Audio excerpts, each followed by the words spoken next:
aku punya kepuasan yang cukup berbeda. Aku suka melihat orang dibunuh. Aku suka lihat orang kesiksa. Aku suka lihat korban kecelakaan. Fetisku juga gak jauh-jauh dari itu. Aku suka lihat cewek kesiksa. Karena dari kecil lihatku itu delok ibu diantemi aku mau. Mungkin orang lain akan trauma kalau menghadapi situasi kayak gitu, tapi kenapa aku malah seolah-olah biasa aja dan hampa. Aku saking gak punya emosi dan nyerah sama hidupku, kepikiran mau membunuh 2 adikku, terus aku bunuh diri biar mereka gak merasakan pahitnya hidupku. Dengan cara aku membonceng mereka bertiga, lalu nabrakin diri ke truk yang melawan arah. Dan itu dieksekusi sama dia. Oke. Kapan iki mari? Nanti Tuwek lho, ojo kapan rabi? Ojo kan wis tuwek lho. kator kan ya, diowe. Skripsimu lho marekno. Selamat datang di Podcast Exit. Podcast Exit, masa lalu milik kita. Bersama saya Firza Palaza. Kamu tahu? Wes, Biar brilian deh. wes, kamu tuh biasanya jaluk pramugari. Timbangannya pramugara. Iya, kayak normal. Kita bersama teman kita ini satu ini. Iya, timbangannya. Siapa jenengmu? Mbok gak jelas sih. Awak. Halo Mas, Kenalkan. Anjo. Saya Mas Pion. Weh, Mas Pion. Mas Pion. Mas Pion. Mas Pion. Mas apa jenengmu? Mas Agam Mas. Aam. Aam. Bre, pertanyaan pertama, Bre. Kon ngerti gak nek tagline masa lalu milik kita itu filsuf? Buatan Mas. Nah. Kon gak sadar ya? Anjan kon guyon dok waktu itu. Ya Sini Allah. masal. Terus ada gojlok-gojlokan. Apa sih? Iki apa sih? Ki masalah rek Ultras Buntu biyen niku guru ngerti apa itu arti masa lalu milik kita. Akhir-akhir iki dhek baru kepikiran. Filosofinya. Iya, masa lalu milik kita itu jeru ya. Ya iya kan emang. Aku mikir ngono. Ternyata Bre yo gak ero, emang goblok kabeh gak nutut IQ-mu ambek aku. Kudu karena waktu itu suasanane guyonan leng celeng. Padahal dhek ngebore pirang kilo iku Mas. Seru. Jadi pertanyaannya apa Mas Dina iki Mas? Seperti biasa teman-teman, kita berjumpa di hari Senin. Kan aku lagi dulu perasaane muslim nek kumpul ambek Ambek siapa? iku mutan-mutan. Emang gak direken tuh solusi terbaik emang. Gak emang pikirannya dia iku nang cupang terus lho. Iya, sana. Makanya guyonannya ambek iki bakul-bakul cupang ngono Iya, iku. di-give ngono. Ambek Nge-give ngene, apa singo, nge-like. nge-give singo terus cupangnya ditapuki sandal. Beda urusan niku sing iku beda. Iya. Iku beda. Cupangnya dikongkon mandi lumpur. Oke teman-teman, seperti biasa kita berjumpa di hari Senin. Hari Senin itu waktu kita untuk membacakan pertanyaan-pertanyaan dari Ultras Buntu. Betul. Pada hari ini kita ngajak Bre gitu. Supaya mungkin ada beberapa request ya kan. Coba diajak Mas Bre lagi buat ikutin jawab. Ikut jawabi. Nah, maksudnya ikut benar. jawabi pertanyaan-pertanyaan gitu loh Mas Firza. Dan Paham ya? Paham ya? Kenapa Mux Coffee gak pernah nang kene, Bre? Rugi apa Mux Coffee? Iya, karena ROI ini kan. Apa investmentnya gak balik Gak soalnya. tahu nang kene meneh Mux Coffee. Exposure cilik. Wah, gendeng. Cangkeme. Iya. Enggak ngerti Spotify exposure piro, Cuk. Emang cilik. Gak usah gak Oh, cilikan YouTube yo. Tetap gone dhewe. Ya, kita sudah mengkolase beberapa pertanyaan dan akan kita jawab semampunya kita ya. Betul. Berdasarkan logika psikolog, logika ya anak muda biasa ambek Wong gendeng. IQ dul. Ya DULL ya. Anjing.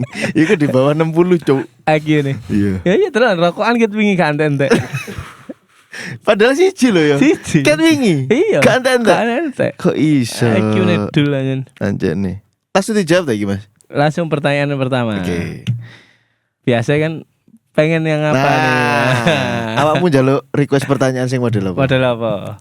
Rumah tangga. Wong mau apit tik iku lho pertanyaane mek situ kok jawab model apa. Oh, karo deh, karo. Akeh pertanyaan iki njaluk sing model apa? Model apa? Sing apa wedok Apa? janda atau wedok mau menikah atau apa? Keluarga. Keluarga. Kesuwen wis tak pilihno dhewe ae. Ya ya. Keluarga lah, Keluarga yo. keluarga. Nah, kebetulan iki ono sing keluarga. Oke. Jadi teman-teman, untuk pertanyaan setelah ini tak kasih ini ya gambaran dulu bahwa pertanyaan setelah ini akan aku coba baca dengan detail. Dan aku mengajak teman-teman untuk mendengarkan. Mohon maaf kalau misalnya ceritanya agak panjang, tapi ini worth it untuk didengarkan. Karena aku sih berharap si anak ini yang bertanya ini bisa hadir di sini. Tapi ketika dihubungi ambek admin, wedi cuk arek cuk. Ada iku ya. Iya. Ketika dihubungi sama admin dia takut. Oke. Karena ceritanya yang kelam ini, yang gelap ini, dia takut dilaporkan. Oke. Gitu. Oke ya. Jadi teman-teman, saya akan bacakan dengan detail dan ini worth it untuk didengarkan. Kalimat pertamanya dia wis ngomong ini akan jadi cerita yang sangat panjang dan ngilu, Mas. Sebutin namaku gak apa-apa. Namanya adalah Raka. Saya ingin menceritakan 23 tahun kisah hidup. Tidak semuanya ya kemudian diceritakan ini. Ada 2 sebenarnya, masa lalu dan masa kini. Wis sampai gini lho. Iki kan gestur bersiap iki. Gestur siap-siap iki. Oke, masa lalu dulu nggih, Mas. Terserah jenengan mau dibaca dua-duanya atau salah satunya. Tak baca dua-duanya, Mas. Masa laluku. Aku hidup sama keluargaku ngekos dari sejak SMP karena ada masalah keluarga.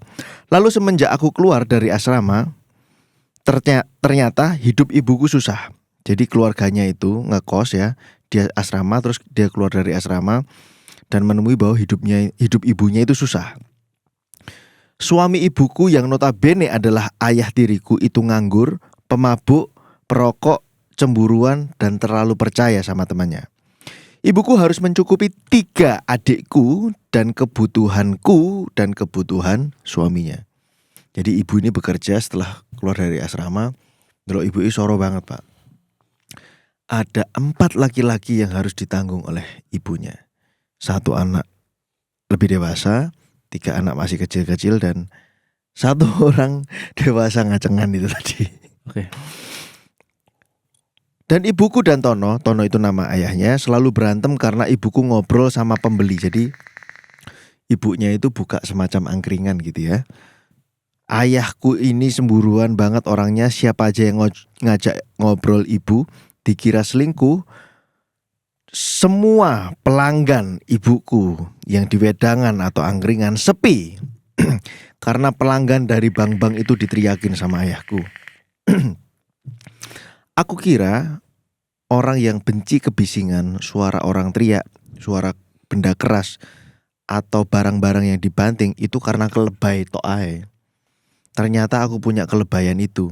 Aku selalu kaget kalau ada benda-benda yang jatuh, orang teriak, deg-degan rasanya, terus pengen ngomong berisik. Kayak iso gumbul lah exit iki. Kayak wong. Tapi ternyata aku juga baru sadar, istriku tuh nek kaget teriak mesti tak seneni taman. Kayak ngageti gitu loh, kayak anak LZ itu tanya-tanya masalah AC dan segala macam, dipencet lah AC dek. Lila mah iya gitu. Apa aku gitu. Ini loh Alarmmu muni. Iya, jendela apa pintumu dibuka sama anak mesin cilik. Lah kan arek sing cilik lagi mbok pangku. Gak usah teriak-teriak dong, langsung tutupan. Aku nih bingung nek kon teriak ngono langsung gitu. Aku juga punya gitu tuh. Oke, tak lanjutkan ya. Oke. Padahal itu di tempat umum atau di angkringan misal. Oke. Karena mungkin setiap hari aku mendengar ayahku berantem dan kata-katain ibuku. Hampir setiap hari jadinya aku punya ketakutan. Ya jelas aja wong aku sak kos-kosan. Jadi ya sak kos-kosan sak uplek lur. Iya. Masa di situ tidur, di situ ruang tamu, di situ kamar mandi luar. Lalu ada suatu masa ibuku dan ayah sepulang aku sekolah SMK. Di rumah sudah banyak darah dan punggung ibuku ditusuk oleh Tono pakai pecahan kaca tablet semacam iPad gitu ya. Dia sendiri yang ngerusak karena mabuk dan dia sendiri yang emosi karena rusak dan goblok jadinya karena mabuk. Lalu karena saya emosi kalap. Nah, kalap ini menunjukkan dia pasti di daerah Jawa Tengah atau Iya. Jogja ini. Enggak teko angkringan harus sih kan wis iso delok iku mau Jogja. Ngapain teko kalap? Sorry. Saya ambil ulekan cabe dan saya kepruk kendasi. Dan jadi di situasi itu si anak itu terpancing emosi dikewaplok ate ulek-ulekan sambel itu, langsung berantem aku di depan kosan, dia berdarah-darah semua sampai besoknya dia gagal otak tapi tidak meninggal. Setelah itu saya tidak pernah berbicara sama ayahku. Dan mentalku biasa ya. Dan aku gak ngerti kenapa kok mentalku kok biasa ya. Yang aku tahu sekolah, pulang, parkir. Jadi si Raka ini kerjanya parkir. Oke. Pulang, tidur, bangun, sekolah lagi. Tiap hari seperti itu. Jadi dia sambil kerja, yaitu markiriku sambil sekolah. Yang aku tahu hidup ya kayak ngono iku. Aku gak tahu ini normal apa enggak. Jadi dia melek moto ya iki ngono kan. Setelah itu ibu dan ayah talak, pisah ranjang selama 3 bulan. Ayah kos sendiri sama aku dan adikku cowok. Ibuku dan adikku cewek ngekos sendiri. Jadi bayang no Pak, situasi ini mari kepruk-keprukan pisah ranjang. Adik sing cewek ambek ibuke pisah dhewe, dheke ambek laki-laki gateli iki sak kos. Sak kamar, Pak. Artinya itu kan, itu nanti kita bahas. Oke. Dan 3 bulan itu saya sekalipun tidak pernah manggil dia ayah ataupun minta tolong. Lalu dia meninggal tahun 2018 karena kebiasaan dia ngopi, ciu, rokok tiap hari tanpa jeda. Dia meninggal saat kerjanya kuli, lalu ambruk ke belakang dan meninggal. Yang aku benci bukan cuma dia, keluarga dia juga brengsek. Uang sumbangan juga dimakan keluarganya yang gak ada sumbang siapa apa buat kehidupan keluargaku. Dan merasa paling kehilangan padahal pas ayah hidup gak ada yang peduli. Oke. Lalu aku sama adikku laki-laki lihat video kocak di YouTube sambil ketawa di samping mayatnya ayahku. Yang jelas dilihatin sama keluarga ayah. Tapi aku biasa aja. Nah, berlanjut ke masa sekarang dan hari ini. Dan berlalu seperti keluarga yatim pada umumnya, aku diajari ibuku untuk hidup mandiri dan tidak berteman sama siapapun. Karena menurut ibuku semua teman itu buruk dan aku nurut-nurut aja. Dan ibuku kena asam lambung dan COVID dan meninggal 13 Juli 2021, 7 hari sebelum aku ulang tahun ke-20. Jadi usianya baru 20 tahun Mas Raka ini. Bapaknya 2018 meninggal, 2021 ibu yang meninggal. Dan lagi-lagi aku gak nangis. Aku gak tahu emosi sedih itu apa. Aku gak tahu gimana caranya menangis. Aku melihat 2 kali orang tuaku meninggal, aku tidak menangis. Dan kedua-duanya adalah orang tuaku. Dan sekarang gak punya orang tua, menghidupi 2 adik tiriku yang masih SD dan SMP. Yang aku kerjanya malam, aku pagi ke pasar, ngantri nenekku jualan sarapan dan tidur di depan ruko, pulang siang jam 11. Lalu bersih-bersih terus tidur lagi, gak ada waktu buat main sama temen dan gak ada waktu buat adik-adikku. Kerja gak ada waktu buat adikku. Misalnya aku kerja, aku gak ada waktu ambil adikku. Tapi aku gak kerja, aku gak bisa nguripi mereka. Gak bisa bayar kos dan makan. Aku saking gak punya emosi dan nyerah sama hidupku, kepikiran mau membunuh 2 adikku, terus aku bunuh diri. Biar mereka gak merasakan pahitnya hidupku. Dengan cara aku membonceng mereka bertiga lalu nabrakin diri ke truk yang melawan arah. Dan itu dieksekusi sama dia. Oke. Pada waktu proses eksekusi sudah boncengan bertiga. Tetapi saat ingin melakukan itu di tengah jalan dan sepersekian detik mau menabrakkan diri, adiknya bilang, "Dek Kai," atau bahasa Indonesia ya, "waktu itu kita pernah makan bakso di seberang sana ya Kak, waktu lebaran tahun lalu sama ibu." Terus aku makdek dan langsung sadar kalau yang aku lakukan salah. Aku mengurungkan niatku untuk bunuh diri. Lalu aku sampai jadi Raka yang sekarang. Biasa aja, aku gak ngerokok, gak mabuk, gak punya pacar. Aku gak tahu caranya gimana punya pacar. Dan ya begitulah hidupku.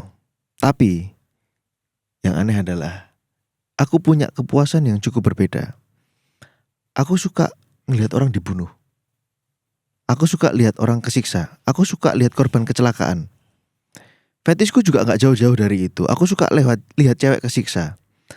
Karena dari kecil lihatku itu dulu ibu diantemi aku mau. Mungkin orang lain akan trauma kalau menghadapi situasi kayak gitu. Tapi kenapa aku malah seolah-olah biasa aja dan hampa. Tapi aku gak mau melakukannya sendiri. Aku juga belum punya pacar selama 8 tahun ini karena aku takut sama diriku sendiri. Betul mas? Kamu harus takut sama dirimu sendiri. Aku juga bingung mas, aku gak tahu. Dan aku punya masalah dalam mengelola emosi.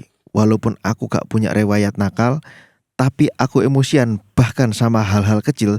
Seperti contoh adikku gak sengaja menghapus chat sama mantanku contohnya. Pertanyaanku adalah, apakah caraku memuaskan diri dengan melihat orang tersiksa itu normal?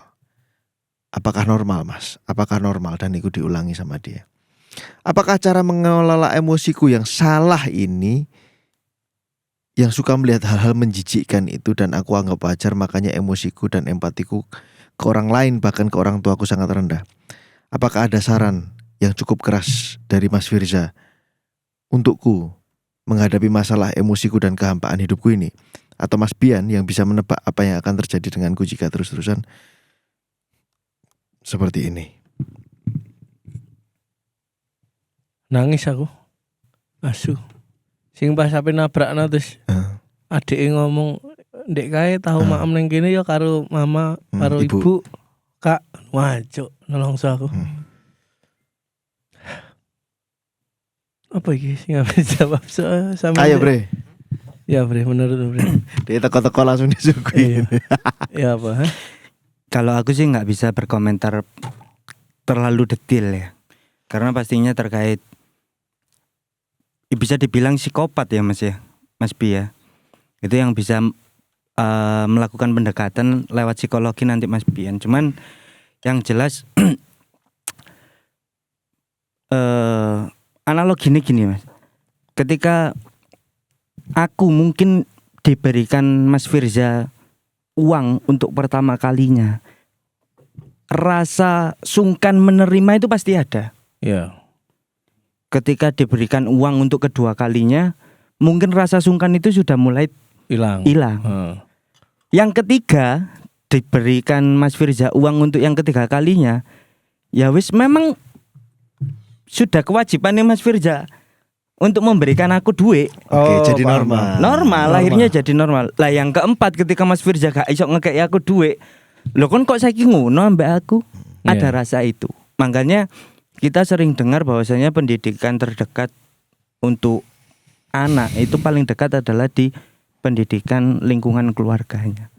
Lah mungkin apa yang terjadi di kehidupannya si Raka ini karena melihat fenomena-fenomena yang gak sewajarnya untuk anak di usianya dia, melihat hirupi kok keluarga sing koyo ngono, dan itu yang membentuk mentalitas si Raka ini menjadi akhirnya beradaptif ambek hal-hal sing koyo ngono yang orang-orang gak pernah mengalami itu akhirnya wajar-wajar aja. Kayak aku mas ya, kayak aku itu uang sing bisa dibilang gici. Ketika ono rame tukaran atau sepeda motor bareng-bareng konvoy nggoe bendera-bendera, aku itu uang sing wedi. Mending aku melbu daripada ndelok koyo ngono. Atau ada orang bertengkar, bro-broan, tantang-tantangan, iku wedi. Iku aku. Karena mungkin gak pernah disuguhi hal sing koyo ngono. Nah, begitu juga sebaliknya, karena melihat hal itu menjadi seolah-olah menjadi kebiasaan yang diulang terus-menerus setiap hari. akhirnya timbullah rasa-rasa kayak ngono. Iya. Lah ketika masyarakat bisa menimbulkan empati terhadap kata-kata sederhana dari yang dilontarkan dari adiknya. Padahal itu kan keputusan yang sangat bulat dan sangat Iya. besar ya.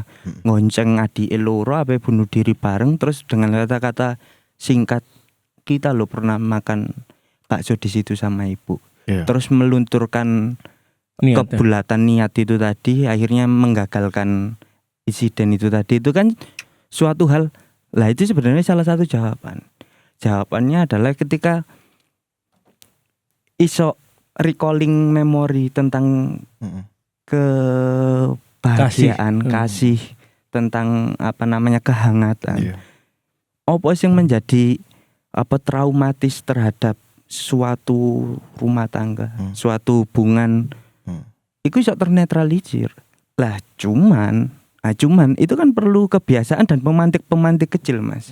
Apa meneh sampai saat ini awakmu untuk melakukan hubungan yang bentuknya kasih sayang itu takut karena fetismu kayak gitu. Mungkin ya aku sadar ketakutanmu ketika aku duwe pacar nih, moro-moro pacare tak taleni, tak samplui, bisa aja kan. Ya mungkin itu menjadi ketakutan yang api-api kan kayak sampean bilang, ya awakmu memang harus takut. Lah cuman kan butuh jawaban, ya apa aku iso waras dari ini, apakah ini salah? Yang jelas kan pasti perilakunya menyimpang lah, atau kebiasaannya menyimpang, seleranya menyimpang dari normalnya orang ya. Ya itu tadi sih, kalau aku melihatnya ada satu potensi untuk kamu bisa sembuh atau menjadi orang yang normal, yaitu ketika kamu iso memanggil memori-memori hangatmu sekecil apapun itu yang akan bisa menetralisir. Bahkan ketika nanti kamu punya lingkungan baru yang sifatnya harmonis ya, bukan harmonis selalu keluarga atau pasangan, tapi lingkup pertemanan yang bisa saling mengerti, itu nanti iso menetralisir dan iso ngeredius sisi-sisi berdarahnya itu tadi. Kalau dari aku gitu Mas Fir. Oke. Siap. Makasih. Silakan balik, Mas. Bon ya. Enggak anjing. Ya kalau usah dikei kalimat penutup wis teko aku ngono sih koyoke ngono lho. Ya amatir, Mas. Iya. Nek teko aku ditarik tanpa moral, kalau kita hidup tanpa moral sebenarnya tidak ada yang tidak normal dengan dirimu gitu. Aku punya empati tinggi karena aku berdampingan dengan situasi-situasi kehidupan yang memang memantik empati gitu. Beda halnya dengan kamu yang dari kecil terus beriringan dengan kriminalitas, tusuk menusuk, teriakan dan lain-lain, yang dimana ya itu menjadi karaktermu karena kamu hidup berdampingan dengan itu selama bertahun-tahun, membentuk sebuah karakter Raka yang empatinya kecil gitu. Cuman apakah kamu salah ataukah aku yang salah? Sebenarnya normal nggak normal itu tergantung banyaknya orang ya. Nek misalnya dalam penelitian wong ngeluh ndase kudu apa? Ngombe obat. Ternyata dari 100 orang sing setuju ngombe obat 70. Sing 30 jawab turu gitu. Ya sing normal jadikan 70, bahwasanya orang sakit tuh minum obat gitu. Tapi kan tanpa adanya studi ini ya normal itu ya tergantung kamu menyikapi sebuah masalah dan gak ada ikatan harus seperti apa menyikapinya gitu kan.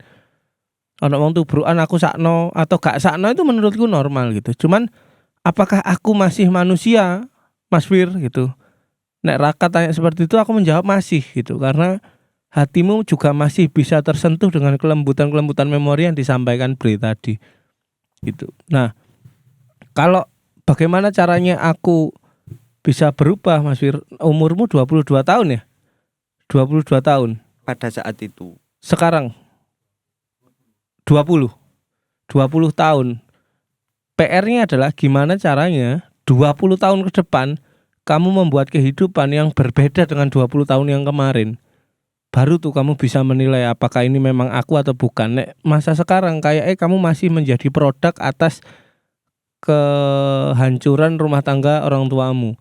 Jadi nek mau ke depannya ya buang itu semuanya. Kriminalitas buang, delok wong kecelakaan nek iso ndang minggir biar enggak terpantik. Jadi koyo kebiasaan yang di follow up akan menjadi terbiasa gitu. Nah, sebelum jadi terbiasa, kebiasaannya dipotong terus. Delok ndelok film saiki kan akeh kan bajakan-bajakan niku lah kaya kan cek gak ngetokno dhuwit tuh ono lebahganteng.com. Bukan porno, itu bukan porno, film bioskop. Kamu lihat yang genrenya romance, genrenya Romeo and Juliet. Menurutku ya, ini aku soto ya tapi ya, maaf ya. Gak apa-apa, lanjut aja. Romeo and Juliet dan lain-lain, kamu banjiri informasi di kepalamu 20 tahun ke depan dengan kasih sayang, kelembutan dan lain-lain gitu. Sehingga itu kemungkinan bisa mengkoyakkan kerasnya hatimu yang terbentuk. Dan aku menilai kamu nggak salah ya di sini ya. Justru kamu orang yang pandai, karena kamu tahu posisi aku lagi koyo opo nih Mas Fir, aku takut sama diri sendiri gitu. Jadi ya PR-mu adalah 20 tahun ke depan kamu harus hidup dengan kelembutan, cinta dan kasih, hidup dengan apapun yang kemarin berbalik 20 tahun yang sudah kamu alami. Masalah aku mempunyai kepuasan dengan perempuan yang disiksa-siksa gitu. Nek ngomong no kepuasan ya Raka, mungkin aku akan berdiri berjajar bersama kamu hari ini bahwasanya aku juga punya kepuasan yang mungkin tidak bisa difasilitasi gitu, karena kepuasanku tentang narkotika. Nek di negara ini nggak ada hukum, aku akan melakukan itu. Tapi ternyata aku bisa sampai hari ini tidak melakukan kepuasanku karena terhambat oleh KUHP gitu kan. Lucu banget. Iya kan. Kenapa tadi lucu? Oleh undang-undang. Iya, terlalu undang-undang. Dan apa yang terjadi dengan hidupku yang sekarang? Ya nggak ada apa-apa. Ternyata hidup tidak harus melulu tentang kepuasan, tentang fetis, tentang mengobati rasa penasaran. Enggak. Hidup itu untuk mencari tahu apa yang kamu belum tahu, bukan untuk mewujudkan apa yang kamu pinginkan. Karena ada di belahan bumi sana orang-orang yang seumur hidupnya tidak ketemu dengan tujuannya, atau orang-orang yang seumur hidupnya belum pernah mewujudkan rasa penasarannya. Itu normal gitu. Menjadi tidak normal ketika kamu terus berusaha untuk mewujudkan rasa puasmu atas tersiksanya mungkin perempuan ya. Kenapa menjadi tidak normal Mas Fir? Ketika sampean ngomong normal atau tidak adalah moral, bagaimana kamu bisa puas di suatu momen yang orang lain juga tidak terpuaskan dengan kepuasanmu? Sedangkan kita hidup itu dituntut untuk bersosialisasi, bekerja sama dengan sekitar. Aku Brebian ini bekerja sama untuk menciptakan harmonisasi kehidupan. Bre anake wong sugih, iki anake wong sing tidak bertanggung jawab secara finansial gitu ya misalnya ya. Atau aku anake wong sing umure kok. Ternyata umure bapakku gak dawa gitu. Kita menciptakan harmoni dari masing-masing ini gitu. Aku dengan harmoniku mungkin warnai sok kuning gitu. Nek Bre karena aman-aman aja warnai biru, Bian dengan amarah warnai merah gitu. Ya dimana kita disatukan ini merah kuning biru, itu sebuah keindahan harmoni gitu. Bukan terus aku puas untuk melihat Bre tersiksa, Bian tersiksa dengan akhirnya menonjolkan satu warnaku gitu. Itu bukan kepuasan, itu karya. Nah kita ngomong nih, nek fetismu seks adalah perempuan tersiksa, itu bukan harmoni. Harusnya itu masuknya ke karya. Ketika aku berkarya, aku tak tunjukkan dalam sebuah materi stand up bahwa aku adalah orang yang arogan, itu karya. Itu karya itu dilihat orang lain indah.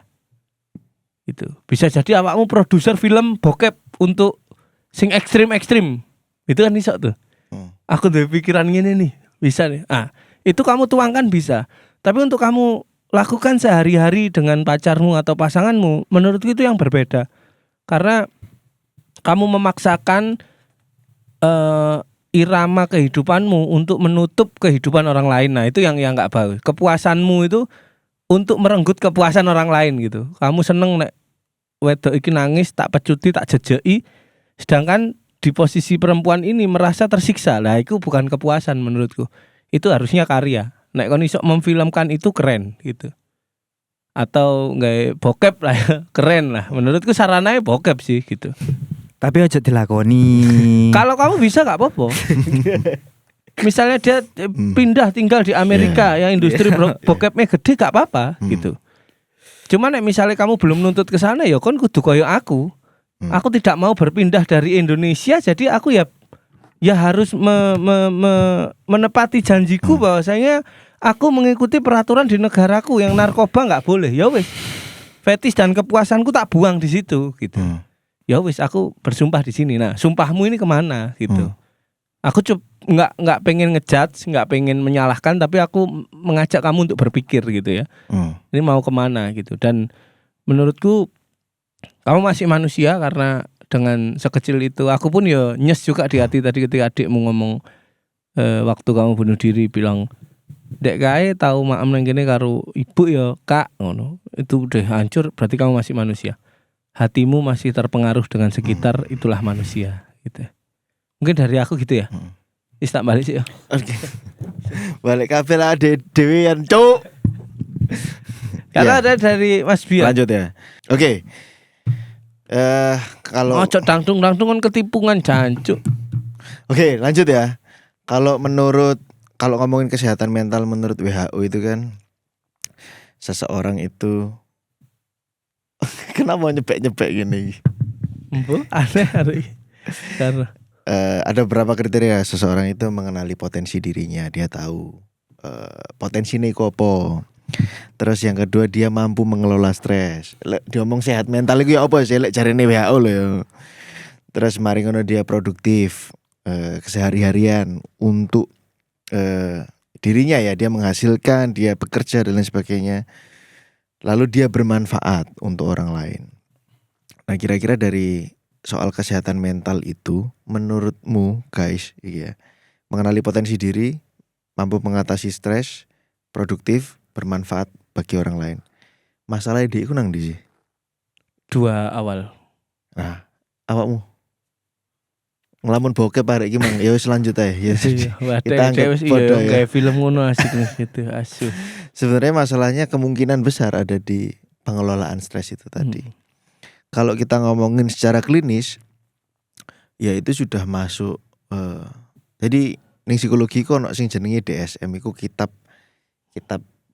penyakit lah ya, gitu bahasa kasarnya. Aku akan menjelaskan ini pakai bahasaku sendiri. Oke. Bukan bahas DSM-nya, tapi kalau sedikit membahas DSM ya iku wis masuk sadisme, sudah masuk sadisme lah ya. Oh, makanya nek bokep tuh kategorinya BDSM. Betul. Ya. Oke. Ada sadismenya di situ. Oke. Apalagi kalau itu sudah kamu lakukan Mas, ning mantanmu, ning pacarmu dhewe mbok antemi, mbok taleni ngono kan. Terus mbok pecuti ambek buntute pari cetes ngono kan, tapi mbok kepruk kendi ngono macem-macem. Ya itu sudah masuk sadisme. Kenapa itu bisa terjadi ya? Karena pada waktu dia melihat, ini analisa pribadiku ya. Pada waktu dia melihat si ayahnya ngepui ibu itu karena dilakukan berulang kali.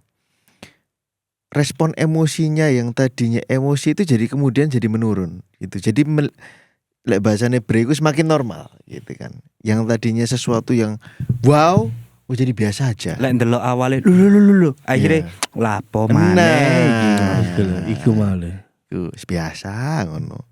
Orang yang tadinya makan sambal kepedesan terus kemudian naik level makan sambal level 1 level 2 udah gak kerasa gitu. Penjelasan pribadiku seperti itu. Itu yang terjadi ketika dia melihat orang disiksa. Even pada waktu kedua orang tuanya meninggal ya, otaknya tidak melihat itu sebagai sebuah kehilangan. Otaknya hanya mengenali bagaimana hidup itu terjadi. Dia sendiri juga ngomong, uripku iki ya tangi, turu, melek, terus mari ngono sekolah, kerja, turu gitu. Kisah cinta antara dia dan ibunya, kisah cinta antara dia dan ayahnya itu tidak begitu terjalin dengan baik dalam prosesnya ya. Dan ada doktrin-doktrin dari ibunya yang cukup membuat kita mengernyitkan dahi soal pertemanan nih loh. Ibu kan ngomong gak usah koncoan itu gak ono sing apik bla bla bla itu. Jadi pasti ada trouble di situ. Nah, Mas, ini sangat baik Raka yo. Ini sangat baik. Yang pertama sangat baiknya adalah bahwa kamu kenal dirimu. Kamu tahu bahwa itu salah dan kamu takut itu Habib Mas. Itu bagus. Kenapa? Karena lebih bahaya lagi kalau kamu nggak takut dan kamu nggak tahu bahwa itu salah. Butuh pertolongan profesional untuk membantu respon-respon emosional, terutama di bagian mana? Empati, Pak. Empati itu kemampuan kita merasakan apa yang dirasakan orang lain. Keterikatannya hari ini ya dia sama adik dirinya itu aja. Dia sama adik-adiknya itu aja. Sama orang lain gak peduli. Dan itu berdampak nantinya ke kesehatan mental yang lain. Kon gak bakal bisa berguna untuk masyarakat. Kemampuanmu untuk produktif akan terbatas di satu hal. Apa ya markir. Sedangkan kehidupan itu menuntut kamu menjadi manusia yang lebih baik. Kon kudu mentas dari dunia parkir. Kon kudu masuk sebuah korporasi atau masuk ke sebuah pekerjaan yang bersistem ya. Dan kamu akan berkembang di sana dan kamu gak akan bisa ke sana dengan kondisi mental demikian. Bisa kalau bejo-bejone awakmu selamat ya, nyowo-nyowo saringan gitu. Tapi ada kemungkinan besar kamu akan merugikan orang lain gitu. Karena kamu melihat bahwa pembunuhan, pemukulan, penyiksaan itu adalah hal yang biasa. Dan ini sangat beresiko kalau syukurlah kamu gak punya pacar ya. Aku justru happy karena akan berakhir tidak baik. Itu. Kamu punya pacar kemudian mbok cerot nang jero terus kemudian meteng, kemudian duwe anak, kamu akan ngulang cycle itu lagi. Saya tak potong, aku kepikiran mau tentang ngomong naiki karya gitu ya. Kenapa aku tadi berstatement bahwa nek fetisme orang kon gawe video bokep karya, maksudku begini. Si perempuan ini tersiksa, tapi dia yang duwe kepuasan karena dibayar gede. Simbiosis. Simbiosis mutualisme gitu loh Raka ya. Paham ya maksudku ya? Jangan diambil mentah-mentahnya aja.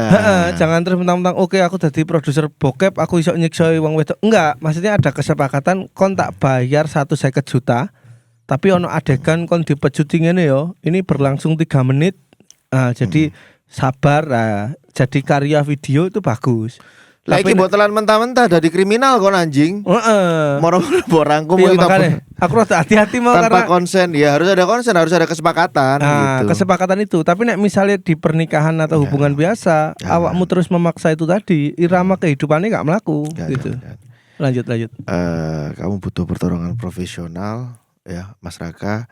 Bahwa kamu takut itu bagus sekali. Bahwa kamu khawatir itu bagus sekali. Dan ini juga podcast ini kan sebenarnya membantu kita aware ya ambil diri kita. Nah, apa sih sesuatu itu dikatakan normal ambek gak normal itu apa sih? Gitu kan. Aku itu apa ya Mas? Aku seneng mangan awune rokok ya Mas. Iya. Kalau normal apa gak ngono kan? Aku itu lek mangan pizza gak seneng tengah ya, aku seneng pinggirane gitu. Normal apa gak? Aku itu seneng bubur diaduk ambek gak diaduk. Akhirnya semakin kecil kita ngomongin mana normal, mana enggak. Tapi kita ngomongin normal apa enggak itu pakai persepsi umum aja. Yang menurut norma sosial merugikan diri sendiri dan orang lain, kita anggap itu gak normal. Itu aja, simpelnya gitu aja ya. Boleh. Dan kenapa ini bisa terjadi ya? Karena manusia belajar dari observasi. Kenapa kok wong pindah kumpulan? Perilakunya dan bahasanya dan guyonannya bisa berbeda. Ya karena manusia diberkahi dengan otak observasi. Oh gini lo carane. Oh gini lo carane urip. Oh gini lo carane berperilaku. Caranya membaur gini. Caranya menyelamatkan diri seperti ini. Caranya mengamankan diri seperti ini. Manusia punya sistem kerja seperti itu. Dan pada waktu dia intens bersama ayah tiri dan ibu ya dia belajar. Oh gini carane. Sakos-kosan bisa. Ya kan. Itu gak bisa menghindar tuh. Iya. Pura-pura turu ya kejejak. Dan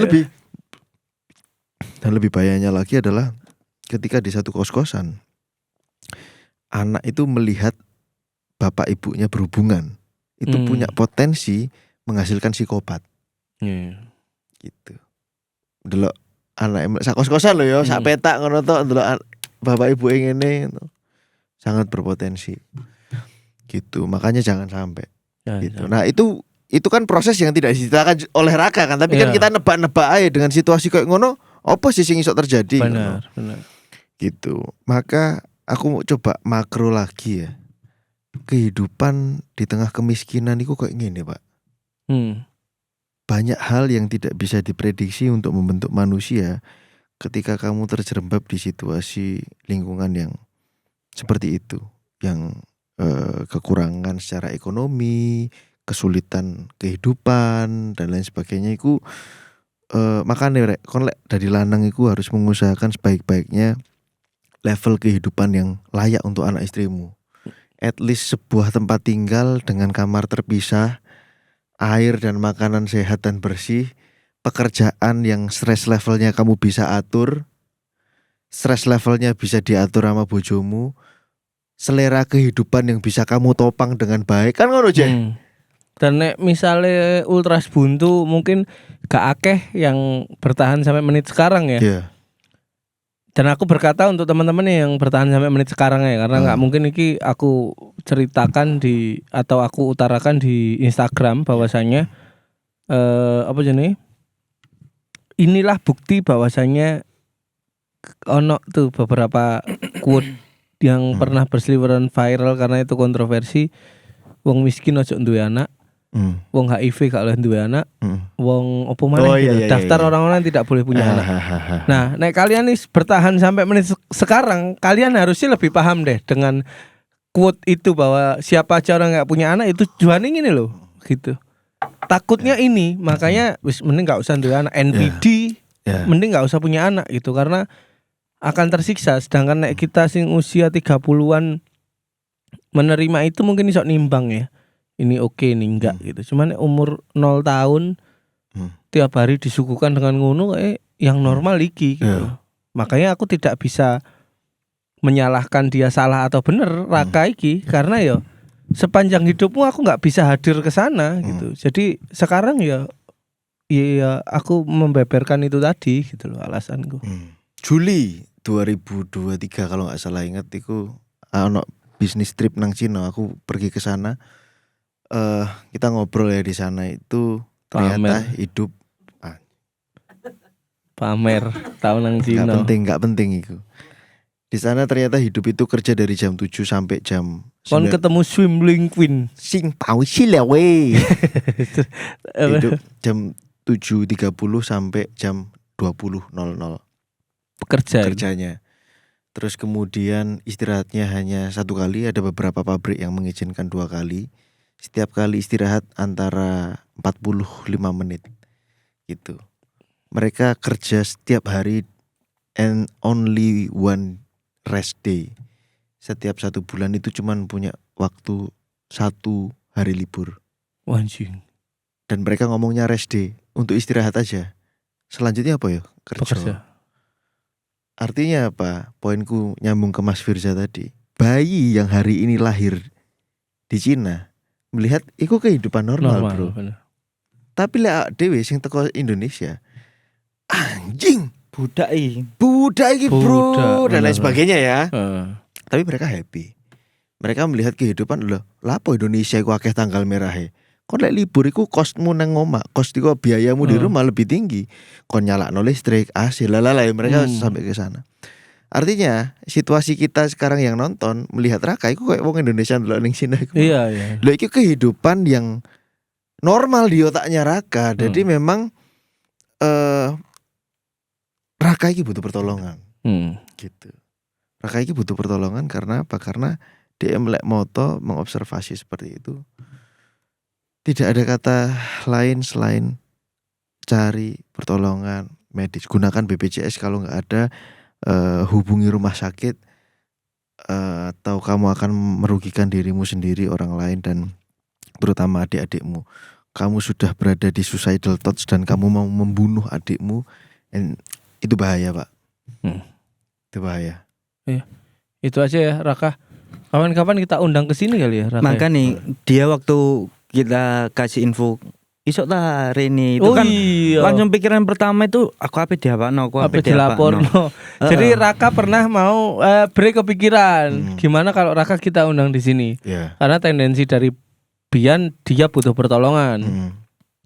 Nah, waktu undangan itu dikirim ke Raka, dia langsung takut Bener, pikirannya langsung wah aku apa dijebak nih, apa dilaporno gitu. Tak kirim video ngakak-ngakak kan sopo ting laporno kon gitu. Nah, balik lagi ya nggak ada di podcast Exit ini ya Raka yang mau menjerumuskan kamu gak ono gitu loh. Kita dari awal membangun podcast ini dengan niat baik. Jadi nek misalnya kamu bisa hadir di sini, komunikasi kita iso dua arah gitu loh. Jadi kita sedikit banyak bisa lebih mengenal kamu. Dan dengan kamu datang ke sini ngobrol sampai aku, sampai Bian, mungkin sampai Bre, kamu akan mengerti bahwasanya teman itu nggak selamanya merugikan. Dan kamu datang ke sini itu untuk kita beri pertolongan medis juga, bukan kemudian digali, dieksploitasi ceritane terus gak diapa-apa ngono lho. Tapi so far episode ini Mas ya aku merasa bangga sekaligus seneng sih. Dalam arti itu membuka mataku secara pribadi bahwasannya di luar sana itu kayak teman-teman di luar sana yang gak iso afford bahwasannya kesehatan mental itu ya mahal gitu loh Mas. Dan kita hadir, kamu iso bebas untuk curhat. Terus awakmu bercerita dengan sepenuh hati, awak dewe dengan sedikit kemampuan kita yang terbatas, mungkin jarak, mungkin durasi ataupun informasi yang terbatas itu iso memberikan masukan. Ya aku sangat happy sih. Maksudnya memang tujuannya podcast Exit ada kan ya seperti ini. Makanya aku sempat menyampaikan ke Mas Bian, Mas Firza bahwasannya semisal next podcast Exit itu punya satu forum ataupun kalau di Instagram itu Mas, kalau sing berbayar terus eksklusif konten. Eksklusif konten, kita bikin eksklusif konten. Di dalamnya nanti kita iso berbagi cerita yang lebih deep. Ya, saya yakin lah. Iya. Karena keyakinanku Mas, dengan konten yang diffuse publik ya, bebas, siapapun bisa lihat itu aja teman-teman banyak yang diceritakan sekelam ini. Apalagi kalau semisal itu lingkungannya diperkecil, pasti kan hal-hal itu pasti lebih banyak. Makanya yaitu upaya-upaya teman-teman dari timnya podcast Exit ini untuk menjangkau teman-teman yang mungkin punya keterbatasan apapun terkait hal-hal yang seperti itu. Ya nanti kapan lah, bismillah ya Raka, misalnya kita kasih uang transport ya kan, iso kayak cekelan tambahan itu kita undang ke sini. Syukur-syukur iso podcast Exit live ambek Raka nih oke juga nih. Gitu ya. Lah, atau kita kabulkan juga keinginannya Raka ngelihat orang disiksa gitu, masuk gak kira-kira? Kalau kamu bersedia nggak apa-apa. Cara selit tak leboni kau berduri gelem enggak? Apa sunduk ikladak Dan sak wong demo ya, Bro. Ya itulah Raka ya. Semoga tetap pantengin Exit terus lah. Iya. Tapi aku nambahi sedikit ya, bahwasanya memang apa yang diceritakan sama Mas Raka ini kan memang tentang side of him. Ya, jadi irisan bagian yang tidak tahu. Cuman yang perlu dilakukan itu adalah fokus akan apa yang dilakukan hari ini, besok dan seterusnya, agar hal-hal yang itu tadi, ekstrimnya itu tadi, iso ke-reduce. Karena kalau semisal nanti setiap harinya berjalan seperti ini dan masih tergambar terus di pikirannya bahwasanya ya aku happy tentang hal itu, aku punya fantasi seperti itu. Nah itu nanti bukan malah menjadikan dirimu berdamai, tambah itu yang menjadikan kewajaran itu tadi. Tapi lah semisal aku bertanggung jawab ambek adik-adikku, saya tak lakoni iki gawe nguripi adik-adikku sebisa mungkin itu. Kedepannya fokus kepada apa yang akan dituju ya, yaitu yang nguripi adik-adik. Mungkin nanti secara nggak langsung hal-hal sing itu iso reduce. Kayak gitu sih Mas. Masuk. Boleh. Ya wis lah kalau gitu. Terima kasih karena keterbatasan waktu kita harus pamit juga teman-teman. Terima kasih buat Ultras Buntu dimanapun berada. Jujur nek dapat pertanyaan-pertanyaan seperti ini sebenarnya sedih. Sedih, miris juga karena kita bertiga juga mempunyai empati yang sama tingginya ya mungkin ya gitu. Cuman jujur ada kepuasan tersendiri ya iki lho, aneh iki ya. Miris tapi puas iki podo mek Raka nih. Raka, kita podo nih dengan kamu ya. Bahwasanya ternyata podcast ini bisa menjadi teman untuk seseorang yang memang sendiri dalam hidupnya, bingung ngapain cerita sopo, luwe milih cerita nang podcast Exit. I love you. Exit I love dibuat untuk itu. Terima kasih terima kasih juga untuk Ultras Buntu yang senantiasa absen ya di komen-komen YouTube dan Spotify, terutama Ultras Buntu Jombang yang Amin. selalu Hadir. senantiasa absen. Iya. Ya wis lah kalau gitu. Suwun ya. Apa yang kita create nih alhamdulillah sudah banyak bermanfaat. Semoga kita bisa melanjutkan konten baik ini. Terima kasih teman-teman Mux Kreatif. Apapun yang terjadi kita Jangan harus lupa tetap- share di Instagram story kalian ya. Iya ya. Jangan lupa setelah ini kita masih punya banyak PR untuk menjawab pertanyaan teman-teman. Tetap di podcast Exit. Masa lalu milik kita. Kenapa diantem?